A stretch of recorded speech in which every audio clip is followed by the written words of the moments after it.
Hello, Malcolm. Thank you for calling in today, and we can't have you on video because you're in an undisclosed location?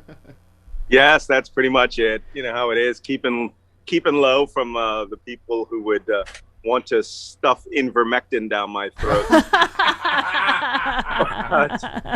I have to compliment you on your awesome vaccinated since 2021 t-shirt. Thank you. Baseball jersey type shirt. Yeah. Huh? Yeah, they're my favorite kind of shirts. Yeah, I have this one, and I have another one that says, I have another one vaccinated 2021, another one team vaccine. I have one I'm vaccinated, and so should you. I'm very judgy on my shirts. Yeah, what are you, like a softball coach or something? Yeah, pretty much. You're trying to make a cultural statement here? Yes, yes, apparently I am. Apparently I am. Softball and field hockey. Don't exactly. Not even close. So have you been listening to any of the hearings with General Milley and the Sec Defense and everybody else? Have you listened to any of it? Yeah, of course. I listened to every minute of it yesterday, and some of it was very enlightening, and quite a bit of it was absolutely ridiculous in some of the questions that were being asked. It was just really almost embarrassing for the level of vapidity and stupidity of some of the questions. But others were quite revealing. Yeah, I thought Tammy Duckworth did a lovely job. And she wants to put together a commission that is nonpartisan to kind of just get into what happened wrong during the entire 20 years, not specifically to the evacuation, which, as we've stated before, was the best in the world in a war zone. I mean, yeah, absolutely, about being the best. Let me tell you, I've taken part in 4 non-combatant evacuation operations with very small numbers of people. In one instance, it was just 8 or 9. Mm-hmm. I've never had one which was technically forced, mm-hmm. where we had to have massive quantities of combat troops around them. Mm-hmm. Most of them were relatively, permissive is the word that we use. Mm-hmm. That was a semi-non-permissive environment. And as you saw, it cost 190 people their lives, mm-hmm. including 13 Marines. But of course, Tammy Duckworth would have the most salient questioning, being a U.S. Army, combat pilot who lost both of her legs in combat mm-hmm. in Iraq. And then you have, on the other hand, Thom Cotton, who was an Army officer mm-hmm. who supposedly, was smart enough to go through Ranger School and couldn't ask anything other than trying to set up gotcha questions on Fox News. Mm-hmm. And that was almost embarrassing. Well, no, in fact, it was embarrassing. Yeah, it was. I agree completely. And they're really trying to just blame everything on Joe Biden, as if, since he was inaugurated 8 months ago and some change, come on. Here's the part that really offended me, and that was that no one could understand a calendar. Right. And all of the questions were oriented to, did Joe Biden ask you for your recommendation for retaining a 2,500-man force before August 31st? Uh-huh. The Joint Chiefs and the Secretary of Defense were speaking specifically about the non-combatant evacuation and withdrawal from Afghanistan on August 31st. Right. Not what they were asked 6 months before, not what they were asked 2 years before mm-hmm. by Secretary Esper and Donald Trump. They had been making those recommendations for some time. But it was pretty clear to me that there were 2 entirely different calendars that were being discussed. And so you had all these redonkulous, gotcha questions. So Joe Biden never asked about force retention. Yeah, every day. Right. But it's not their job to tell the president of the United States what decision to make. It's to give him advice and let him make his own decision. Right, exactly. And then with regard to the China call, I just love the fact that Milley threw 8 people on the call were with him when he talked to General Lee on the 30th of October. And then he read out the call within 30 minutes of it ending. And he said that Pompeo and Mark Meadows and Christopher Miller all knew about these calls that were made. And what do you think about that? I mean, I think it's great that he's throwing them under the bus. Well, he's not throwing them under the bus. He's stating a series of facts that are indisputable. The president of the United States, the chairman of the Joint Chiefs of Staff does not go around and just randomly call people. And the Republicans are trying to do that now, is make it appear that he, after their calls for treason, well, that would be treason that was signed off on by every level of the chain of command in the United States government, including, the entirety of the White House senior management. So that's why, they resorted to these gotcha questions. This is about providing OANN and Newsmax with little blurbs so that you can have guys who never served or got in the military and quit, like Mike Cernovich, or who were in the military and got kicked out and became urinalysis officers like Jack Posobiec, giving them little blurbs that they could say on OANN. And that's just ludicrous. But, here we are explaining this stuff later, when we should never be explaining it at all. And so, as far as I'm concerned, all you have to say is, hey, you were notified. Next question. I couldn't have put up with that kind of grilling. I would have been chewing people out and making it clear that, I'm not going to tolerate, peons questioning me. But those guys have great patience. They do. I mean, well, we can listen to Marsha Blackburn when she was questioning him about the quotes in the book. Yes or no to this? Did you talk to Bob Woodward or Robert Costa for their book, Peril? Woodward, yes. Costa, no. Did you talk to Carol Leonick and Philip Rucker for their book, Alone Can I Fix It? Yes. Did you talk to Michael Bender for his book is, Frankly, We Did Win This Election, The Inside Story of How Trump Lost? Yes. Or no? And were you accurately represented in these books? I haven't read any of the books, so I don't know. I've seen press reporting of it. I haven't read the book. Let's have you read the books and then let us know if you are accurately presented and portrayed. Happy to do that. Oh my God, what a dumb question.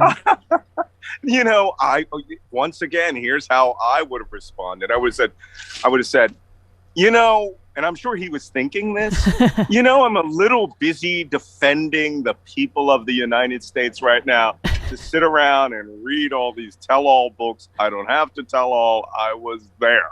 But Marsha Blackburn, who I've met on a couple of occasions, you want to talk about someone who is vapid. That's a good word. She lives, she's from Western Tennessee or wherever she is in Tennessee, and her whole function is liberal gotchaism, right? She has no interest in the real defense of the United States. But her, the purpose of that questioning was to determine whether Milley was going to perjure himself right there and to go after all of this treason stuff. And the worst part is, would these people please read the Constitution of the United States, which clearly defines what treason is and what it isn't? Right. Exactly. And it ain't that. It ain't doing your day job. And what's funny is she's like, as if Bob Woodward would not have recorded the conversations with General Milley so he could do direct quotes and accurate quoting of anybody that he interviewed. I mean, and the other people as well. So it's not like it's Grisham's book that. I know what you feel about her book. You tweeted at this tweet from Brian Stelter at the Washington Post. The Washington Post has a copy of Stephanie Grisham's "I'll Take Your Questions Now." There's something new, revealing, or just downright sad in every paragraph in this story. And you wrote back, "I don't really care, do you?" Aw. She was all part of the whole Melania Trump "I don't really care, do you" thing, and she said it was a $39 jacket. Yeah. I don't believe that for a minute. But, this is all of these people who could have made a difference in American history, who waited for the dollar, to spill the beans. And Melania Trump actually came back and made a statement about her, which I don't know what it is because I haven't received a copy from Michelle Obama's office. But all I know is that he's going to be snarky and she didn't like me and blah, blah, blah. Right. But I found it fascinating that she did explain that Melania is just like Donald. Yeah. And, and my favorite component of it was multiple takes of the rose garden that she destroyed by bringing the photographers back to stage and restage the photo shoot of cutting the ribbon on a rose garden she destroyed. She pulled out all the roses. I know. In fact, Rocky Mountain Mike, I got to sing a song about that. Yeah. I got to sing a Rocky Mountain Mike song. Is it based on "I Never Promised You a Rose Garden"? It is. It's exactly based on that. It is exactly based on it. Yeah, I mean, like you said, Grisham claims that jacket cost $39. I'm sure we can find. I'm sure it now costs more, but we could find out when it did. This reporting in her book, if it is true, frightens me to no end about how angry he was and that they had to literally play music for him to calm him down in the Oval if you got mad at anything. It's like memory from Cats. Calmed him down, like, of all things. From Cats. Of all the things, I'm constantly monitoring their chats and their Telegram and their the Patriots.win and all these things. And they have all of these memes of him as this super macho guy with guns and blah, blah, blah, and super ripped. Yeah. And this is the guy who has to be mollified by music from Cats, the musical. Turn in your man card, which I don't think he ever was given. No, he doesn't have a man card. He's got a Chad card. Yeah, and he's a total Chad. Good God, this is just mind-bogglingly. But there was actually another more important reference she made in the book, which was that being a liar was not just a badge of honor there. Dishonesty was the way of work. If you did not lie day in and day out, that you were treated with suspicion. Yeah. So this is like Liars, Anonymous, where you have to come in, and any truth that comes into that White House was considered that you were disloyal to the president if you said the truth or if you didn't lie to each other. Absolutely devastating. But you know what? Worst White House ever. Worst people in the United States, which they often say that they showed that they were incompetent, not evil. They were just evil, but they weren't, at the Dr. Doom level of evil, I guess. They were more like Dr. Evil level. But these guys, just not even competent staffers, not even people that could order coffee correctly. Yeah. Just a horrible, horrible event that inflicted on the United States. Yeah, I mean, the fact that they lied to him about obscuring most of the details when they flew George H.W. Bush's body and his family and his service dog on Air Force One, they had to obscure the facts because he would be upset about that. That's insanity to me. Well, there was a lot of insanity here. And I know there's all this talk now about General Milley and the control of atomic weapons by the President of the United States. I had this I had this long discussion with Jonathan Capehart in September of 2016, and he wrote an op-ed about it at the Washington Post, where the commander-in-chief is a nuclear monarch. And on any say-so, he can issue orders at any point. All he has to do is make a personal determination that, France is a national security threat to the United States and order a nuclear strike on Paris. Wow. And the system is designed to turn on and not turn off. And, for General Milley he didn't insert himself in there. He just wanted to make sure everyone knew that lawful orders are the only way that you could use those weapons, which means you would need to see a verified end of the world coming to you. And I did a short tour at a National Nuclear Command post somewhere in the United States. And let me tell you, 10 minutes after your initial briefing, you are an ardent, passionate anti-nuke. You do not want to see these things employed.